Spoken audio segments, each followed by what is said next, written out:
Top 10 global news stories of the week, 2025. 1. The US strengthens Ukraine's air defenses. Following a phone call between Donald Trump and Volodymyr Zelensky, the US is considering additional deliveries of Patriot missile systems. There's also discussion about jointly producing them in Ukraine. 2. Zaporizhzhia nuclear plant loses external power again. This is the 9th outage since the war began. Emergency diesel generators have been activated, raising serious nuclear safety concerns. 3. Hamas considers US proposed Gaza ceasefire plan. Egypt and Qatar are mediating talks, while the US pushes a 3-phase truce proposal. Meanwhile, Israeli strikes continue, with the death toll exceeding 57,000. One expert: Israel's actions in Gaza amount to genocide. A UN human rights expert is calling for sanctions and an end to trade with Israel, condemning widespread civilian killings.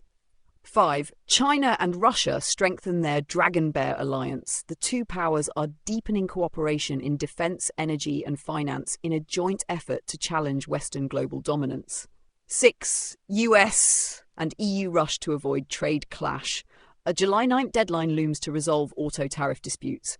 Without a deal, a new trade war could erupt. Talks are intensifying. Iran cuts cooperation with nuclear watchdog. After US strikes on nuclear facilities, Iran has revoked access to IAEA monitors. Nuclear safety experts warn of growing risks. 8. Extreme heat wave sweeps across Europe. Temperatures soared above 40 degrees Celsius in Italy, Spain, and the Czech Republic. Prague reported power outages. Several heat-related deaths occurred. 9. Migrant crisis escalates in Tunisia and the Mediterranean. Over 100 migrants drowned this week trying to reach Europe. The EU is debating tighter border controls and increased maritime patrols. 10. Cyber attack threats rise against NATO countries. Hacker groups linked to Russia and North Korea are targeting government infrastructure, including banks, energy grids, and communication systems.